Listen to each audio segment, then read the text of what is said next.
Saudara-saudari yang terkasih dalam Yesus Kristus, kembali bersama dengan saya, Romo Petrus Yuniarto, CP.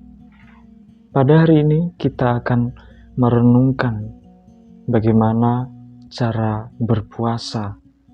Yesus menegaskan suatu pendidikan baru, suatu cara berpikir baru, di mana berpuasa yang juga bagian dari diri kita untuk memurnikan diri itu berasal dari pribadi sendiri, dan kemudian kita melihat apa reaksi dari murid Yohanes ketika melihat murid Yesus tidak berpuasa. Mereka melihat bahwa para murid Yesus tidak berpuasa, sedangkan mereka dan ahli-ahli Taurat berpuasa. Ini suatu pemikiran yang kerap kali dimiliki oleh orang-orang yang ingin mengkritik bagaimana orang lain tidak melakukan sesuai dengan apa yang mereka lakukan. Ini merupakan suatu pembatasan terhadap cara berpikir, karena bagaimanapun juga ketika kita melihat orang lain mengalami suatu perbedaan dari cara bertindak kita, tentu ada pertanyaan harus direfleksikan dulu, disaring, dan kemudian apakah yang mereka lakukan benar-benar sesuai dengan kebenaran atau kebaikan itu sendiri. Nah, ini yang tidak murid Yohanes tanyakan. Bapak, Ibu, Saudara-saudari yang terkasih dalam Yesus Kristus, Yesus mempunyai cara pandang atau berpikir baru, di mana ketika ia menunjukkan bahwa ketika masih ada mempelai laki-laki, para muridnya tentu tidak akan berpuasa. Dalam arti ini adalah ketika masih ada kebahagiaan, bahwa spirit yang Yesus tawarkan adalah spiritualitas kebahagiaan. Karena Tuhan masih berada bersama para muridnya. Ini menjadi sumber di mana ketika Tuhan beserta kita atau Immanuel, ini menjadi pengalaman di mana Tuhan beserta dengan kita semua. Ada spiritnya kebahagiaan atau kegembiraan. Kita tentu ingat Evangelii Gaudium yang ditulis oleh Paus Fransiskus, di mana itu sungguh suatu misi kita mewartakan kegembiraan, di mana ketika kita berjumpa dengan orang lain membawa kabar gembira, pastinya Tuhan ada bersama dengan kita. Bapak, Ibu, Saudara-saudari yang terkasih dalam Yesus Kristus, ini merupakan suatu gagasan di mana Yesus ingin menekankan bukan formalitas, tetapi sebuah semangat yang dihidupi, dijiwai dengan benar. Karena puasa tidak soal tidak makan atau tidak minum dan diketahui oleh orang, tetapi yang mau ditekankan adalah sebuah proses di mana ada kebahagiaan dalam menjalaninya, di mana dalam menjalani hidup sebuah proses dimanapun itu ada kesulitan, ada tantangan, ada hambatan di dalam hidup, itu dijalani dengan penuh kegembiraan. Karena apa? Karena melihat Tuhan beserta kita. Gagasan Tuhan beserta kita itu juga kita hidupi ketika kita merasakan bahwa di dalam hidup ini masih ada sebuah pengharapan.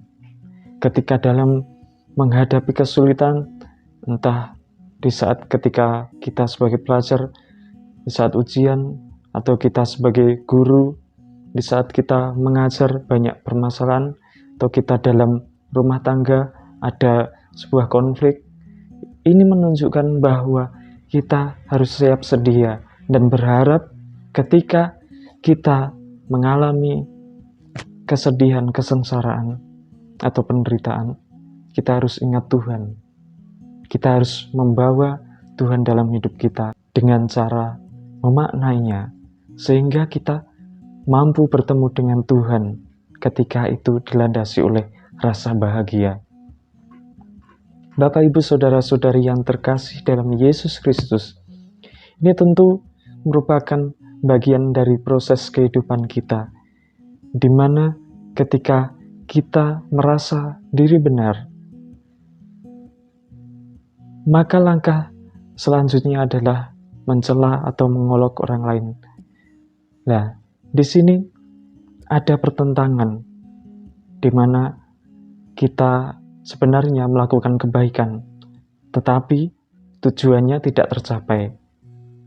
Karena apa? Karena kita berbelok, justru malah mengolok-olok orang lain. Lah, ini menunjukkan bahwa apa yang kita lakukan, puasa yang kita lakukan, ketika kita melakukannya dengan bersungut-sungut dan mengolok-olok orang lain atau mengejek orang lain, justru ini akan melemahkan spirit atau semangat kita untuk menuju ke yang baik itu.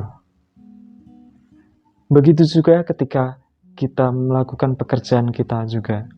Ketika melihat ada teman yang membutuhkan bantuan dan ternyata kita melihat, oh, diri saya lebih baik, diri saya lebih bertanggung jawab dan orang lain tidak. Nah, di situ ada proses di mana kita merendahkan orang lain. Dan ini yang melemahkan spirit kita atau semangat kita untuk menuju yang baik itu. Bapak, Ibu, Saudara-saudari yang terkasih, jelas ini menunjukkan bahwa spirit atau semangat kita tidak dijiwai oleh semangat Kristus, di mana Kristus menghendaki kegembiraan yang juga menjadi perantaraan untuk menolong orang lain, membantu orang lain yang berkesusahan. Yesaya dalam kitabnya pada hari ini diingatkan oleh Tuhan bahwa bangsa-bangsa Israel atau orang-orang yang ada di sekitar Yesaya itu merasa bahwa mereka melakukan puasa, tetapi tidak disertai oleh kebaikan. Ini yang menjadi batu sandungan, karena Tuhan menghendaki bahwa apa yang dilakukan oleh bangsa Israel itu harusnya disemangati oleh semangat untuk berbagi, untuk menolong orang lain yang mungkin membutuhkan pakaian, membutuhkan pertolongan, membantu yang miskin, dan juga melepaskan belenggu. Ini yang perlu diusahakan dalam kehidupan mereka. Dan Yesaya diingatkan untuk juga mengingatkan mereka. Bapak, Ibu, Saudara-saudari yang terkasih, memang pada masa puasa ini ada banyak sekali tantangan, hambatan, dan rintangan dalam hidup kita. Puasa yang disemangati oleh kegembiraan ini akan melahirkan suatu tindakan baru, karya amal. Maka kita sebagai umat yang beriman, kita diteguhkan melalui sabda ini, bahwa Yesus ada bersama kita, dan kita seharusnya merasa bahagia, merasa gembira karena kehadirannya. Ketika kita mengalami masalah, ketika kita menghadirkan Yesus Kristus, di situ kita akan melihat terang. Karena dari terang Yesus Kristus itu mampu memberikan kita kebijaksanaan baru, yaitu melihat kebaikan Tuhan, kasih Tuhan yang diberikan kepada kita setiap hari. Saudara-saudari yang terkasih, semoga renungan ini juga menyemangati kita, menyemangati yang kita berpuasa. Kita berpuasa bukan soal tidak makan atau tidak minum, tetapi kita melakukan kebaikan lebih dari apa yang kita harapkan dan juga dikehendaki Tuhan tentunya.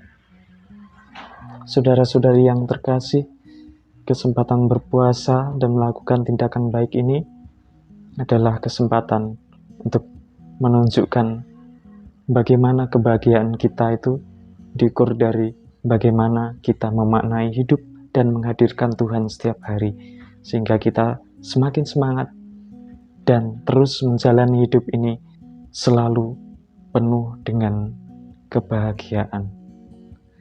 Semoga Tuhan memberkati. Amin.